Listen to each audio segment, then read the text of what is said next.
Tout pour investir. Dose d'économie. Votre dose d'économie, votre dose d'électricité ce matin avec Nicolas. Bonjour Nicolas. Bonjour. Le prix de l'électricité n'augmentera pas le 1er août. C'est Bercy qui renonce à suivre l'avis de la CRE. Vous allez nous rappeler ce que c'est que la CRE, qui préconisait cette hausse donc des factures. Pourquoi cette décision ? Commission de régulation de l'énergie, pas de vague, pas de polémique, le pouvoir d'achat sanctuarisé, on n'y touche pas, surtout en ce moment. Donc voilà, Bruno Le Maire, il a dit je refuse à la commission de régulation de l'énergie pilotée par Emmanuel Vargon, qui était ce matin dans Good Morning Business. Donc qu'est-ce que nous disait la commission de régulation de l'énergie? Que des choses normales, et elle fait son boulot. Elle disait voilà, les coûts de transport et de distribution du courant ont augmenté, et donc il va falloir augmenter le TURP, le tarif d'utilisation des réseaux publics d'électricité.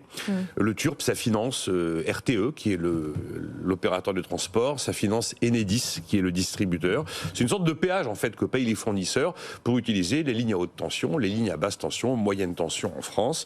Et donc, compte tenu des hausses de coûts, la CRE disait il faut augmenter ce fameux TURP de près de 5%. Ça pèse environ un tiers dans la facture d'électricité.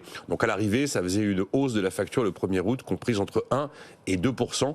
Pour les quelques 22 millions de ménages qui sont encore abonnés au TRVE, le tarif réglementé de vente de l'électricité, le prix administré donc par l'État, ça faisait un surcoût de 80 centimes à 3,30 € par mois, c'est-à-dire sur une année entre 10 et 40 €. Il y a un tiers, ça vient donc de ce TURP. Vous avez un tiers qui est la consommation, l'abonnement et la consommation, et vous avez dans la composition du prix un tiers de taxes à peu près. Voilà, c'est 3 tiers qui font le prix de l'électricité en France, et l'acheminement c'est un tiers. À vous entendre, on a l'impression que le prix de l'électricité est devenu un sujet quasiment aussi sensible que celui du carburant. C'est vrai que le prix de l'électricité, il y a 5 ans, c'était pas un sujet. C'était un sujet dont on ne parlait pratiquement pas. Il y avait des évolutions classiques de marché. Et là, c'est devenu un sujet très, très tendu. Il y a eu une hausse de 10% au mois de février. Tout le monde pense qu'on a imposé une hausse de 10%, alors qu'en fait, on commençait à débrancher le bouclier tarifaire sur l'électricité. Et la hausse de 10%, c'est un petit début de rattrapage par rapport à ces prix qui ont été complètement écrasés par des années de bouclier tarifaire. D'ailleurs, la Banque de France, hier, a donné une nouvelle estimation de combien a coûté le bouclier sur les énergies. Ça donne quoi ? 72 milliards d'euros depuis 2022. C'est quand même pas une paille. 72 milliards d'euros. Donc on est en train petit à petit de revenir à la normale. Le retour à la normale n'est pas terminé. Il sera terminé en février prochain. Et aujourd'hui, on a des prix de l'électricité en France qui sont en dessous de ce qu'ils étaient avant crise. Donc il faut bien voir que c'est encore encadré. Alors pourquoi est-ce que Bruno Le Maire a dit non hier ? Parce que la période politique est super tendue, que tout signal négatif sur le pouvoir d'achat, ça passe pas, ça passe plus, et que effectivement l'électricité avec les carburants fait partie des éléments de vie quotidienne qu'on regarde plus que le prix des abonnements téléphoniques par exemple. Et donc ils se disent on va attendre février 2025. En février 2025, on va totalement débrancher ce qui reste du bouclier énergétique, donc normalement ça fait monter les prix. Sauf que le mode de calcul de l'électricité, qui repose sur une moyenne des 2 précédentes années, fera qu'on aura quoi qu'il arrive une baisse assez importante des prix de l'électricité, supérieure à 10%.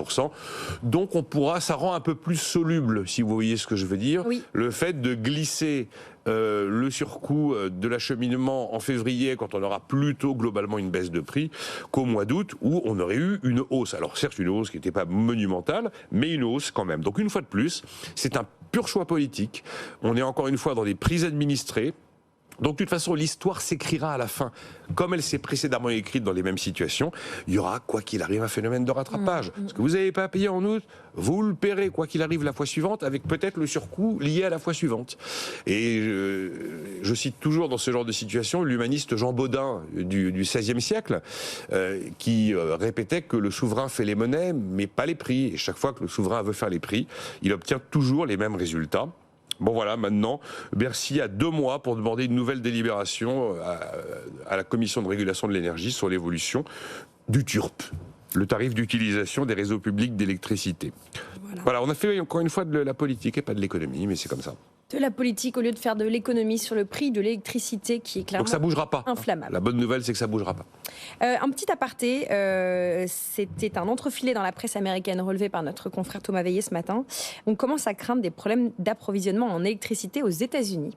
Parce que la puissance en électricité demandée par les nouveaux services offerts par l'intelligence artificielle, ChatGPT entre autres, commence à pomper un peu trop fort sur le réseau. C'est exactement ce que racontait André Le Pietri ce matin, où on était vraiment devant un choc énergétique lié à ces nouvelles technologies qui commençait à devenir un vrai sujet. Oui. Et on commence par endroits, expliquait-il, il va falloir commencer à arbitrer entre un data center ou alors la capacité à fournir de l'énergie pour la vie de tous les jours et notamment la production alimentaire. Voilà, peut-être qu'on ne pourra pas en même temps charger ça. Mais c'est un vrai sujet parce qu'on est en train de tout vouloir électrifier.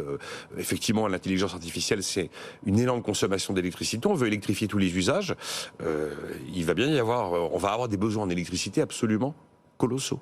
Voilà, il va falloir faire des choix à ressources constantes. Merci beaucoup Nicolas Dos. Cette séquence est à retrouver en podcast et en replay sur notre site et notre application, mais également sur YouTube, sur la chaîne de BFM Business, si vous voulez partager vos convictions économiques avec nous et débattre avec Nicolas.